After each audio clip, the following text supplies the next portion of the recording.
Hey there, my name is Megan and welcome to my channel. Today I'm going to be doing a book review for We Have Always Lived in the Castle by Shirley Jackson. But before we go ahead and get on into the review, if you are not already subscribed to my channel, please go ahead and hit that subscribe button as well as the little bell icon so you can be notified every time I post new bookish content. I post new videos every Monday, Thursday, and Saturday, and sometimes other days throughout the week. Also, don't forget to check down in the description box below for links to all of my social medias, my Buddy Read Discord, and my Patreon, where you can be entered into winning book giveaways from me.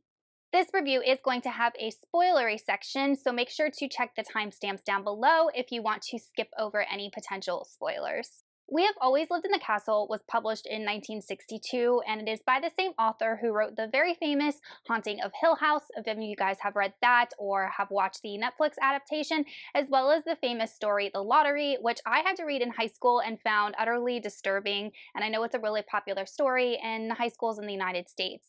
So I have always been intrigued by Shirley Jackson. She just writes really odd, disturbing, and slightly eerie stories. She's been called the mother of modern horror. I thought that reading this book around the autumn, kind of leading up to the spooky season, seemed very fitting. In this book, we're following a main protagonist named Mary Catherine. She also goes by Mary Cat, and we are reading from her point of view. And she lives in this small village, but her family actually lives outside the village and has a lot of money. So they basically live separated from the common folk of the village. And her family has lived in this house, in this castle, for generations, and it's a very important part of this family's identity. The villagers hate Mary Cat and her family because of the wealth that they have, the land that they have, and also the fact that they, even though live in this village, are separated from it and kind of keep to themselves. Another reason we learn that Mary Cat and her family are shunned is because several years ago, everybody in Mary Cat's family died of poisoning, and that included her parents, her other aunts and uncles and cousins that lived in this house. And her sister Constance was accused of the murder and was actually detained and then found not guilty of murdering her family. And the villagers think this is complete rubbish and that Constance actually is guilty. So that's another reason that they hate Mary Cat and her sister and her Uncle Julian. And her Uncle Julian actually was also poisoned, but he did not die of the poisoning, and he is in a wheelchair and very sick because of it. Constance and Mary Cat have a really close sisterly relationship. Constance is the apple of Mary Cat's eye, and in Constance's eyes, Mary Cat can do nothing wrong. They have a really loving and devoted relationship. Uncle Julian, on the other hand, because he's sick, doesn't really always have the best grasp on reality. Sometimes he thinks that Mary Cat is a ghost and that she died with the rest of her family when they were poisoned. So she really doesn't have much of a close relationship with her uncle. In this story, we get the introduction of a new character named Charles. Charles is Mary Cat and Constance's cousin. It is their father's other brother's son, and he shows up out of nowhere wanting to get to know the sisters and kind of implementing himself into their life and staying in their house. And it's clear that his intentions are not genuine. He really cares nothing for the uncle or the sisters, and it is just there for the family's wealth. And he ends up treating Mary Cat very badly and then kind of tricking Constance. I don't want to say tricking, but manipulating Constance a little bit. So he's a very unlikable character, and he causes a big conflict for Mary Cat especially. Now, while Charles does seem like a main antagonist in this story, in my personal opinion, it's not Charles that causes the main problem. It's actually the villagers.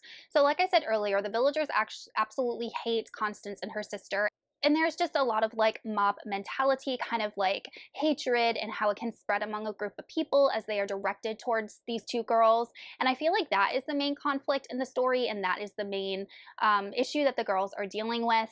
And I think Shirley Jackson was just touching on those themes of mob mentality as well as isolation, because the two girls don't mind living in this castle that was in their family for generations. They really don't want anything to do with outsiders, or they're considered the outsiders. So it just kind of shows how one can exist in isolation and be happy with that situation, or might not be. I will say that there is a mystery element to this book, because as the plot slowly unfolds, we learn a little bit more about what actually happened to the family and who poisoned them. And For me, as the story went on, it was easy to tell who the murderer was, but I could see if you're someone who doesn't read a lot of mystery, it might not be as obvious. I really did like the setting of the story. It only takes place in this house essentially, and it's this gothic house, very kind of similar to The Haunting of Hill House. I feel like Shirley Jackson just really likes gothic houses and gothic elements. But the girls exist in this house and they keep it spotless and it's gorgeous. And they have this beautiful garden. It's on this land, and Maricat describes going down to the creek and just how beautiful this house and these gardens sound. And I really did enjoy this setting. And despite like the grim circumstances of the story, and especially being in Mary Cat's head, which is not always like a safe, nice place to be, like it actually had a fairly pleasant atmosphere, which I just found really odd. So this book is not at all scary, because when I was thinking about Shirley Jackson, and the reason I picked this up is I wanted something that was spooky, thinking of The Haunting of Hill House. This book is not that. It's not scary because of, like I just said, like the characters, especially Constance, are very, very pleasant. And there's just like this undertone of something unsettling, something that's not right, something that just disturbs the peace and beautifulness of this house and of this setting. That makes the book creepy, but it's not creepy in itself. And then circling back around to Mary Cat, so we are in her head, like I said, and at the beginning of the book she says she's 18 years old, but as the story goes on, in my opinion, it's clear that she is not a normal 18-year-old. In my personal opinion, she thinks more like a child. So she lives in her own fantasy land. She escapes her own fantasy land quite a bit, which, I mean, I'm a grown woman and I do that sometimes, but she's always talking about, you know, like, oh, when I go to the moon and, you know, all of this stuff. And also she's very superstitious. Like she hides things around like the estate in order to ward off evil. So she's very superstitious, and she is a bit petty and a bit spiteful. And we see this when Charles comes to visit. She and Charles do not get along. Charles does not like her. She sees immediately that Charles is only there to do them harm, and she's going to reciprocate. So we see that Mary Cat doesn't really have the rationale, in my opinion, of an adult. So this is a great example of a book that has an unreliable narrator. Now I'm going to touch on a couple of spoilery things.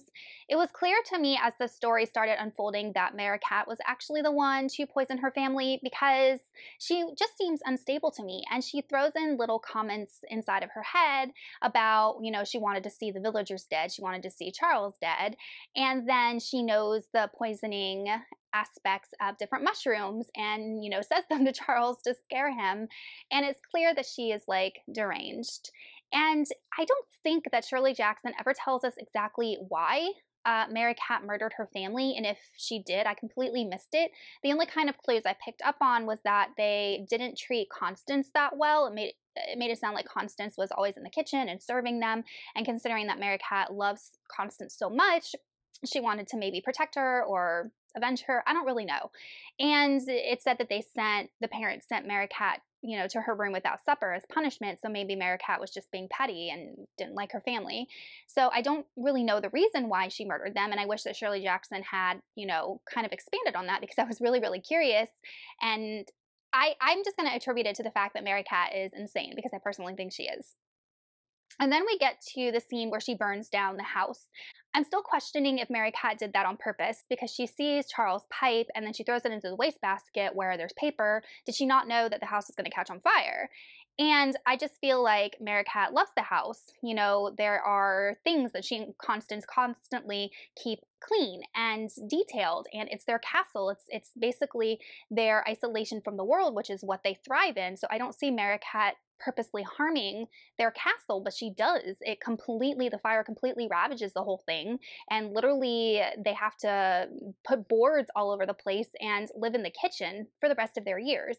So they have this gorgeous, gorgeous house that's been in their family for generations that gets completely razed to the ground, and they're forced to live in just one little small section. It just didn't make much sense to me, but I understand where Shirley Jackson was going with that, because she was basically saying that the two girls would be happier in isolation by themselves in the little bit of the house that they had, rather than have to deal with the villagers or the outside world. So it's once again touching on that theme of isolation and just, you know, being completely devoted to each other. But still, I found it a little bit odd. And then I found that scene with the villagers when they came to the house and just completely destroyed it, and just went in and tore up, you know, a ton of family antiques, and just all of their livelihood of these two girls just completely destroyed it. Like, that was a really hard scene for me to read because it just showed like the utter cruelty and corruption of the hearts of some people, and how when some people can get in a mob, how they can't really think for themselves and just kind of follow, you know, the leader. And that was a hard scene for me to read, and that reminded me kind of, you know, the scenes in The Lottery. All in all, guys, I really enjoyed We Have Always Lived in the Castle. It's definitely not what I was expecting. I was expecting way more like spooky atmosphere, creepiness, but don't underestimate Shirley Jackson because there is an air of mystery. Mary Cat was an incredibly interesting character, definitely an unreliable narrator, one that you don't know if she's in touch with reality all the time. The themes explored of isolation and love and devotion and sisterly connection were really strong. But like I said, if you're looking for a book that's like inherently scary, I wouldn't go with this. If you want those books that just are disturbing and leave you with kind of like an ick feeling almost, then I would definitely recommend this.